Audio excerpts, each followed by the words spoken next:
Olivier Roy, bonjour. Bonjour.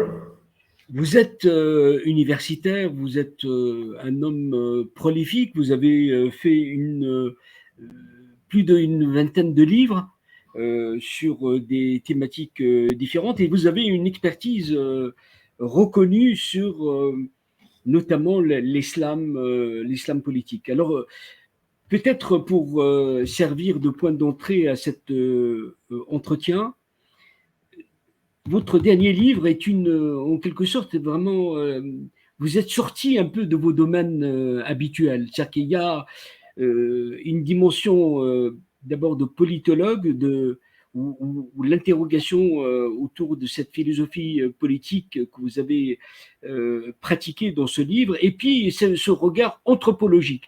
D'abord, pourquoi ce choix et expliquez-nous ce changement. Alors, c'est plutôt une continuation qu'un changement. D'abord, je me suis toujours intéressé aux questions religieuses, aux questions culturelles, même si pendant plus de 20 ans, c'est autour de l'islam que j'ai construit, disons, ma carrière universitaire. Mais en travaillant sur la question du fondamentalisme, je me suis posé la question de la culture.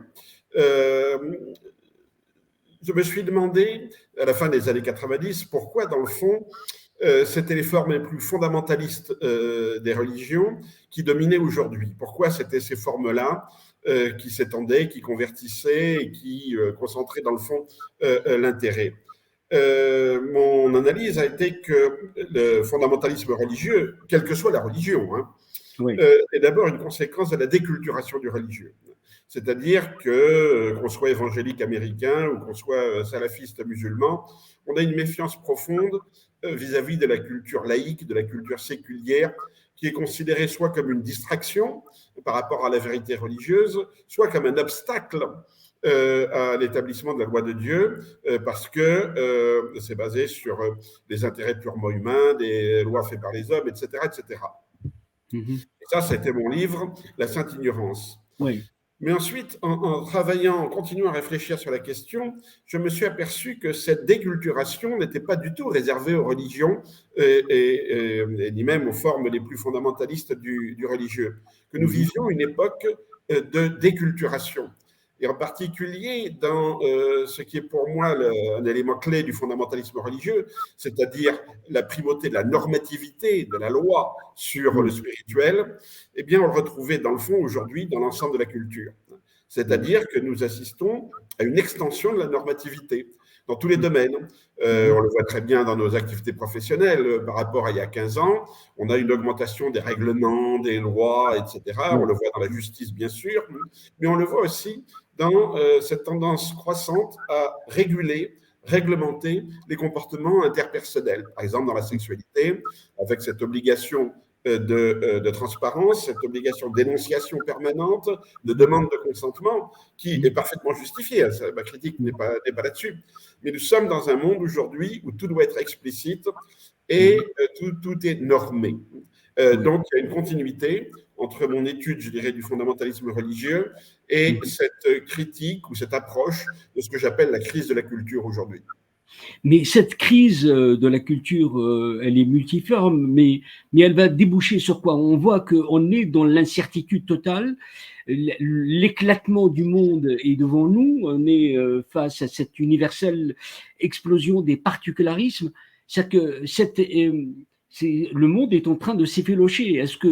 Quel est le sens du monde aujourd'hui à travers cet éclatement? Comment vous le voyez en termes de quête de sens? Alors, c'est toute la question. Qu'il y ait une crise de la culture aujourd'hui, je crois que personne ne le conteste. Que ce soit la crise des grandes cultures, hein, ce que j'appelle la haute culture, ce qu'on enseigne dans les écoles, les universités, les grands auteurs, etc., ça c'est en crise. Mais aussi ce que j'appelle la culture anthropologique, c'est-à-dire ce qui est implicite dans les relations entre les êtres humains, ce qui fait qu'on peut se parler sans constamment réfléchir sur ce qu'on dit, eh bien cette crise de la culture anthropologique, elle est également, je crois, vécue plus qu'étudiée. Alors maintenant, la question de savoir où va-t-on. Il y a deux approches. Une, c'est de dire, oui, bon, les crises de la culture, c'est classique, la Renaissance est une crise de la culture, la Révolution française est une crise de la culture, toute technologie nouvelle entraîne nécessairement une crise des cultures existantes. Le colonialisme a été une crise, évidemment, des cultures des pays colonisés. Le postcolonialisme est aussi une crise de culture, etc., etc. Et on peut dire, bon, mais finalement, toutes ces crises de culture ont donné lieu à l'apparition d'une nouvelle culture, de ce qu'on appelle en anthropologie d'une acculturation. Alors, on le voit par exemple maintenant dans ce que j'appelle la pédagogie autoritaire concernant le genre. L'idée, c'est que, bon, si on fait de la pédagogie pour redresser ce qui est le mal traditionnel, le mal autoritaire, le mal dominant, si on peut dire, eh bien, si on enseigne aux jeunes enfants à être, disons, beaucoup plus ouverts sur l'égalité des genres, on aboutira à une nouvelle culture des relations entre genres. Bon. C'est possible. Hein. C'est un petit peu comme si on expliquait que, bon, en accentuant, en enseignant le code de la route très jeune, on obtiendrait des conducteurs nouveaux qui ne se fâcheraient jamais sur la route contre les autres conducteurs. Pourquoi pas? J'ai des doutes. J'ai des doutes. Je souhaiterais effectivement que nous soyons dans une transition culturelle plutôt que dans une crise de la culture et que nous soyons dans une nouvelle approche qui fonderait les rapports entre les gens. Mais pourquoi je suis sceptique? Pour, je dirais, deux raisons. D'abord, nous sommes dans la globalisation. Il n'y a pas de lieu où on peut établir une nouvelle culture. Il n'y a pas de territoire, il n'y a pas de société. Nous vivons dans un monde global et très largement virtuel. Et dans ce monde-là, les gens se regroupent non pas par ce qui fait leur vie sociale, les voisins, la famille, etc., mais par leurs affinités, et en particulier leurs affinités identitaires. On voit aujourd'hui que se développent non pas des cultures, mais ce que j'appelle des subcultures. Et ça peut aller, par exemple, des amateurs de manga, ça peut aller à des gens qui partagent les mêmes orientations sexuelles, ça peut aller à des groupes de suprématistes blancs, ou de croyants qui partagent leur même conception de la foi, etc., etc. C'est extrêmement varié. Mais on tend de plus en plus à ne fréquenter, et en tout cas sur Internet, que les gens qui vous ressemblent, et à créer des groupes qui se fondent sur quelques marqueurs. Alors, ça peut être des marqueurs sexuels, LBGT+++, ça peut être aussi des marqueurs raciaux. Donc, on partage certains traits qu'on appelle de racialisés, bon, noir, par exemple, blanc, hein, évidemment. Dans des rapports qui sont forcément différents, bien sûr, parce qu'il y a quand même une domination dans un cas et plutôt l'exploitation dans l'autre. Mais on voit de plus en plus les gens se regrouper par des affinités identitaires. Or, ces affinités identitaires ne fondent pas le lien social. Voilà. Ça fonde des clubs, hein, des clubs de gens qui se ressemblent et qui, dans le fond, voient ceux qui ne leur ressemblent pas comme des ennemis, comme des menaces. Et aujourd'hui, dans un monde où tout le monde se vit comme victime, et ça c'est très paradoxal. Bien entendu, les racialisés, les ex-colonisés, etc., eux peuvent se réclamer d'une domination qui a été réelle, hein, qui n'est pas fantasmatique. Bon. Mais on voit les suprématistes blancs se définir à leur tour aujourd'hui comme des victimes. Alors, on peut dire, c'est faux, c'est vous qui avez le pouvoir. Mais ils souffrent réellement, je dirais. Regardez, bon, tous ces, Éric Zemmour par exemple, ce sont des gens qui ont l'impression d'être au bord de l'apocalypse, en permanence. Le grand remplacement, il va bientôt être trop tard, etc. Et là, c'est mon deuxième point. Je vois aujourd'hui que ce qui domine, ce ne sont plus les utopies, ce sont les apocalypses. On voit ça évidemment avec des extrémistes comme Daesh, hein, comme ISIS, cette idée que dans le fond, l'État islamique c'était à la vie et à la mort contre les autres, et qu'évidemment on a perdu. On le voit aussi chez les écologistes, c'est un peu un paradoxe, parce que les jeunes écologistes ne luttent pas pour une utopie, ils luttent au contraire pour empêcher d'aller vers le futur, un futur évidemment dangereux, le futur du réchauffement. Mais ils sont à leur manière conservateurs. Ils veulent un retour à un état de la Terre qui existait avant. C'est quand même la première fois qu'on a un mouvement de jeunesse dynamique qui est profondément conservateur et pas du tout orienté vers la révolution. Et enfin, la théorie du grand remplacement, comme je le disais, c'est une théorie même de l'apocalypse. Cette idée, le monde connu va disparaître, etc. etc. Oui. Donc, on a une crise des utopies politiques qui, à mon avis, est très liée à la crise du lien social. Le fait qu'on n'arrive pas à faire société avec son environnement, là où on habite, là où on vit. Oui, mais l'art de la politique, c'est aussi de gérer des problématiques liées à la cité et à la vie quotidienne. Mais que peuvent faire les politiques aujourd'hui pour répondre à des problématiques qui les dépassent? En réalité, on est face à un éclatement, mais on ne voit pas de quelle manière on va ravauder tout cela. C'est bien le problème. Les politiques aujourd'hui, je dirais que la politique aujourd'hui devient populiste. Populiste dans sa forme. C'est-à-dire, on a un peu partout un leader, plus ou moins charismatique, qui prétend s'adresser directement au peuple et qui ignore, méprise ou détruit toutes les institutions qu'il y a entre le leader et le peuple.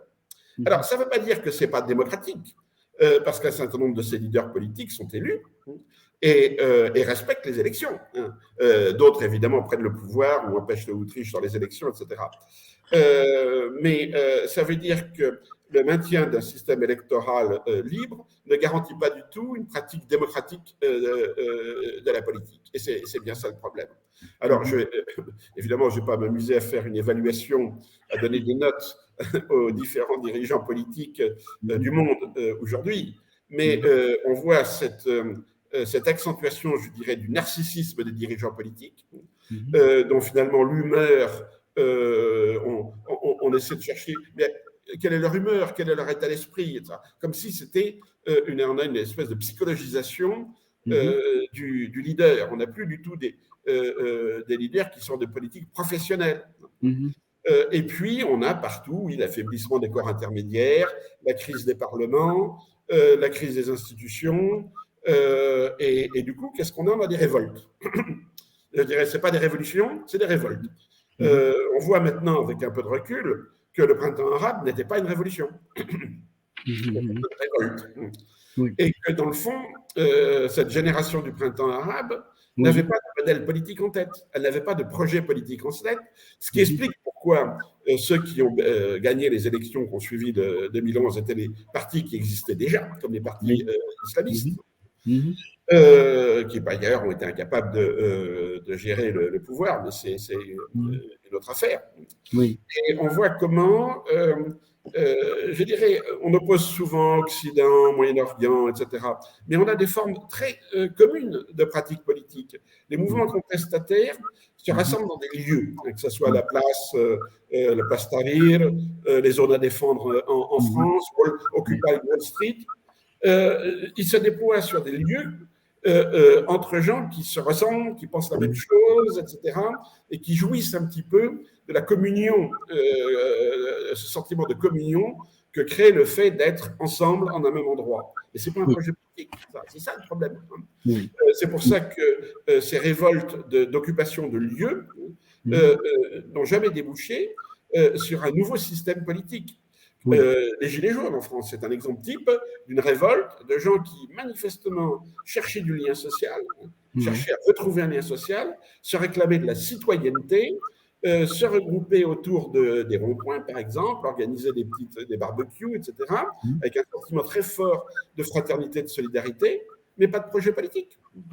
Et sur des gouvernements, tous, qui à un moment donné les répriment. Alors, la répression ne prend pas les mêmes formes, évidemment, en Égypte ou en France, bien sûr, mais on a ce divorce entre, je dirais, l'espace politique et la société civile.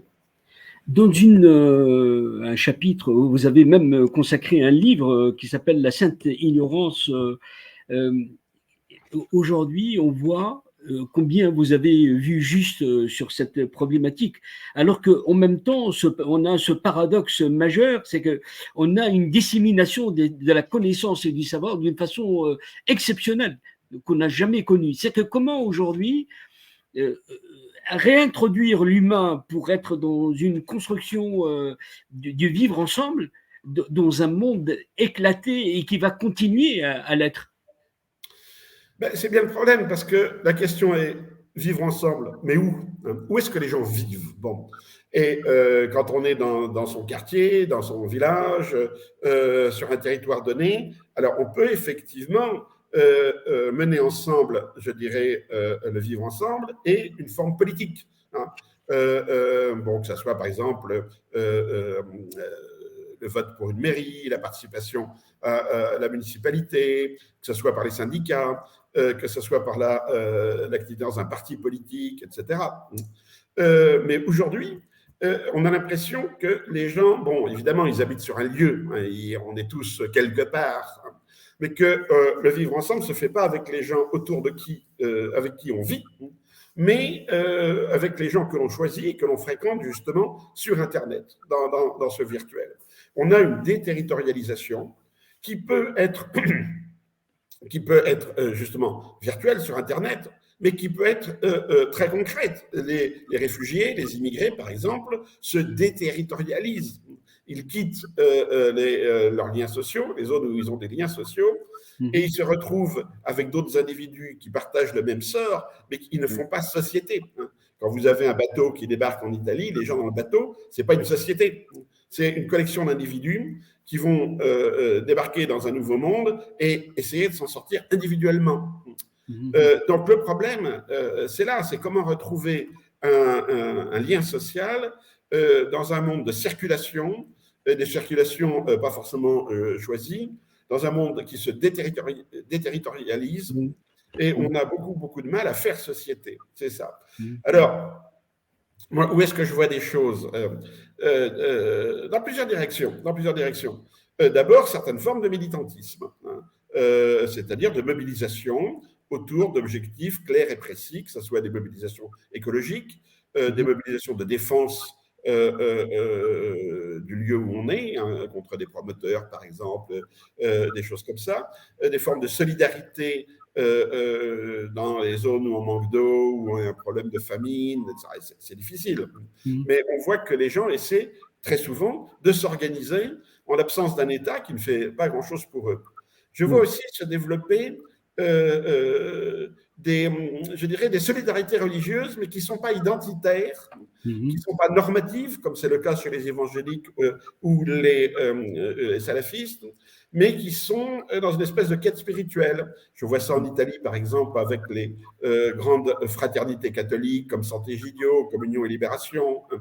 Mais on voit aussi dans beaucoup de pays musulmans un renouveau du soufisme, d'un soufisme plus, je dirais, plus populaire, plus social, et où les gens essaient effectivement de retrouver à la fois un lien social et une forme de spiritualité dans des fraternités ou des sororités, si on veut changer le terme.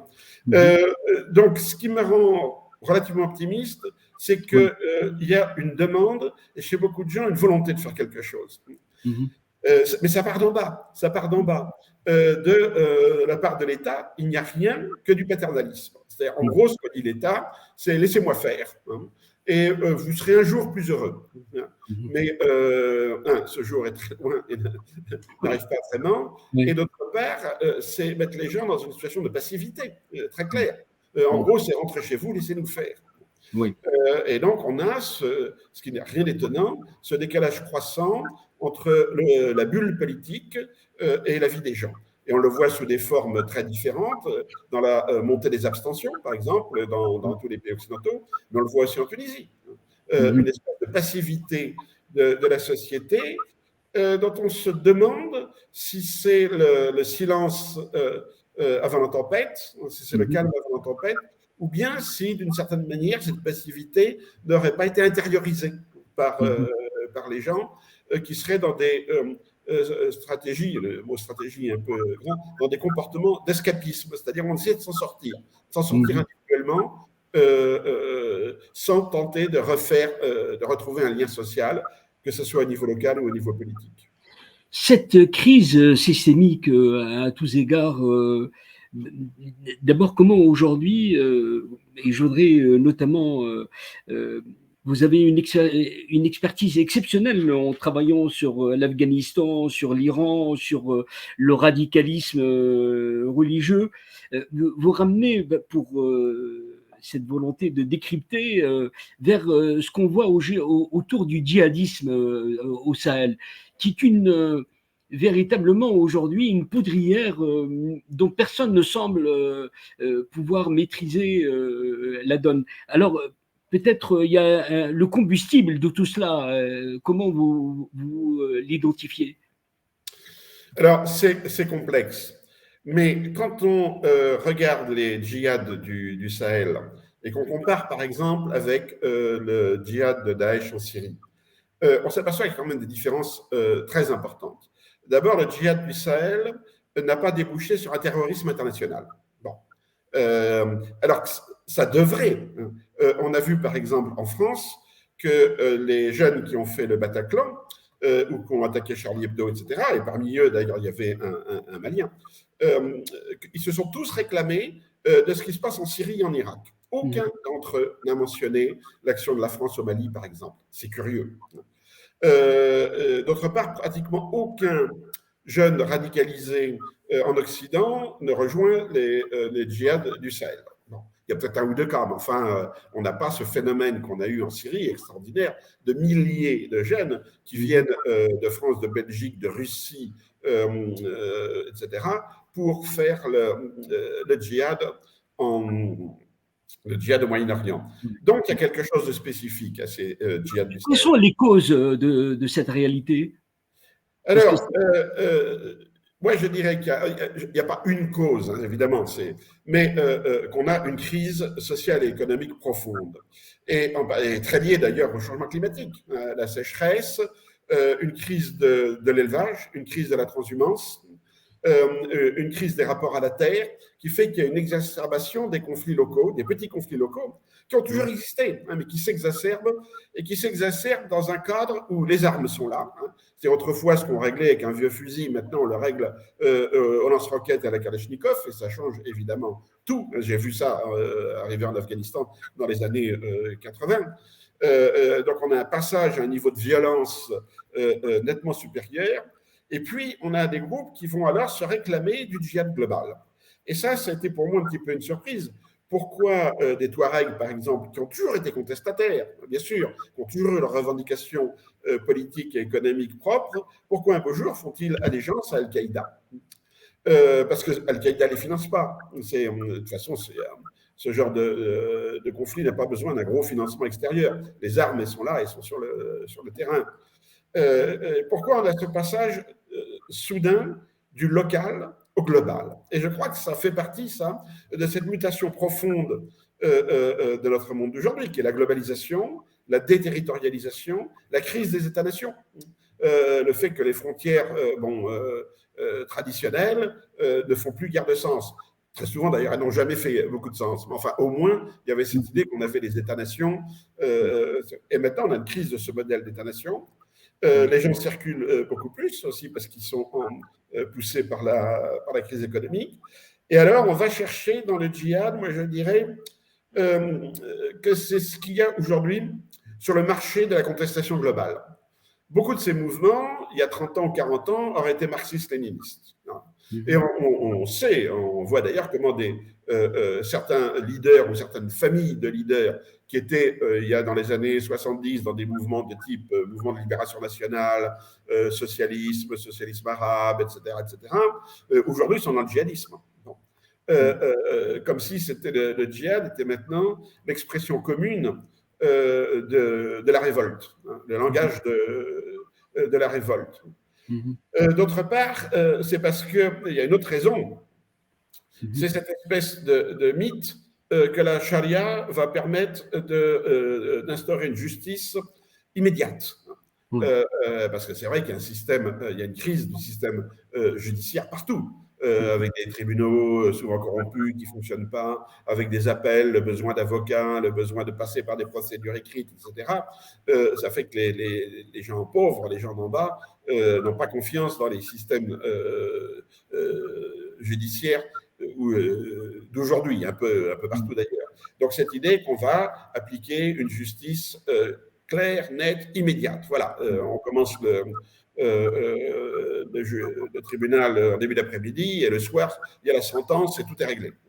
Ce mythe d'une espèce d'immédiateté et puis le refus de l'État, bien sûr. Donc on a un certain nombre d'éléments comme ça qui fait que pour le moment, c'est, je dirais, le grand récit du djihad qui mobilise les gens. Combien de temps ça va durer? Je pense que ces grands récits du djihad, à un moment donné, ils s'essoufflent, et ils s'essoufflent pour les mêmes raisons que les grandes utopies marxistes-léninistes se sont essoufflées. Est-ce que oui. on peut aujourd'hui reconduire les mêmes catégories intellectuelles pour analyser des crises, mais d'une forme inédite? Et comment, justement, la géopolitique va-t-elle encore accentuer ces antagonismes et ces fractures? Alors, ce qui est maintenant, disons, indépassable, ce qui fait qu'on ne peut pas revenir à des catégories qu'on a utilisées dans le passé, c'est la globalisation. C'est-à-dire que tout le monde est en contact direct avec l'universel, avec des réseaux globaux, avec des idées globales, et j'allais dire avec une langue globale. Maintenant, tout le monde parle cette espèce d'anglais simplifié, hein, le globish, qui fait qu'on peut communiquer avec des gens du bout du monde de manière assez sommaire, mais efficace. Et ça, je dirais que normalement, bon, la géostratégie, c'est de la territorialisation. La géostratégie, c'est la dureté du territoire. Et maintenant, il y a toujours des guerres territoriales. La guerre Ukraine-Russie, c'est une guerre territoriale, bien entendu. Mais on voit bien comment on a des espèces de guerres inachevées, de guerres interminables, comme en Syrie, où il n'y a plus de territoire. On est sur des réseaux de gens qui se combattent, mais en même temps des réseaux qui peuvent très très bien se juxtaposer, où les questions des frontières ne se posent pas, où les populations locales essaient de recréer des formes de solidarité locale, ou bien partent en exil, s'exilent, s'enfuient, etc. Et là, on arrive, je dirais, ce qui est en crise, c'est la nature même de société. Voilà, c'est ça le problème. Où sont les sociétés? On a des hommes politiques et des femmes politiques de plus en plus décalés de leur propre société. On a des individus qui fonctionnent sur des réseaux beaucoup plus mobiles, les diasporas par exemple, et on a une crise du territoire, surtout quand ce territoire ne permet plus de nourrir les populations à cause du changement climatique. C'est ce qui me rend, moi, assez pessimiste. Oui. Face à ces transformations au long cours, qu'est-ce qui peut vous pousser à l'optimisme, à une forme d'espoir chez d'autres? C'est une forme d'utopie positive. Comment définir tout cela en se projetant? Alors, il faudrait, je dirais, une mobilisation justement au niveau mondial. Alors, on voit ça chez les jeunes. On voit apparaître une mouvance écologiste de lutte contre le réchauffement qui est transnationale. Et ça, c'est une très, très bonne chose. Donc, ils mènent les actions au niveau mondial, mais ils n'ont pas de relais politique. Donc, je dirais, ce qu'il faudrait, c'est une politisation. Je sais que le terme est connoté très péjorativement, mais trouver des formes politiques d'action pour faire pression, évidemment, au niveau des États, mais aussi au niveau mondial. Et là, il faudrait que l'ONU, par exemple, retrouve ce qui était théoriquement sa mission d'origine, c'est-à-dire mettre en place une sorte de gouvernance au sens de prévision, enfin des choses hein, mondiales. Mais malheureusement, il faut bien reconnaître que les autorités politiques des différents pays ne vont pas dans ce sens-là. Donc moi, je dirais que c'est une question de génération, qui est une nouvelle génération universaliste, mais elle est universaliste. Les jeunes sont beaucoup plus universalistes qu'on l'était évidemment avant. On a toujours des bouffées de nationalisme ici ou là, bien sûr, mais ces nationalismes-là sont très réactifs. Ils sont perçus comme une fuite, justement, devant des transformations du monde qu'on trouve inéluctables. Donc, moi, je dirais que c'est une mobilisation de la jeunesse au niveau mondial, faire pression sur les États nationaux, bien sûr, et trouver des formes de coordination internationale à travers des institutions internationales, comme devrait l'être l'ONU et ses agences. Olivier Roy, vraiment, je recommande particulièrement à tous ceux qui nous écoutent de se reporter à votre bibliographie d'une richesse qui montre votre talent et vos domaines de recherche. Et puis, le dernier livre, L'aplatissement du monde, est une manière de vraiment de décrypter cette réalité nouvelle et le choc que nous vivons. Je vous remercie d'avoir été avec nous et ça aurait été encore plus intéressant d'aller sur d'autres thématiques, mais peut-être dans une autre occasion. Merci. Hein.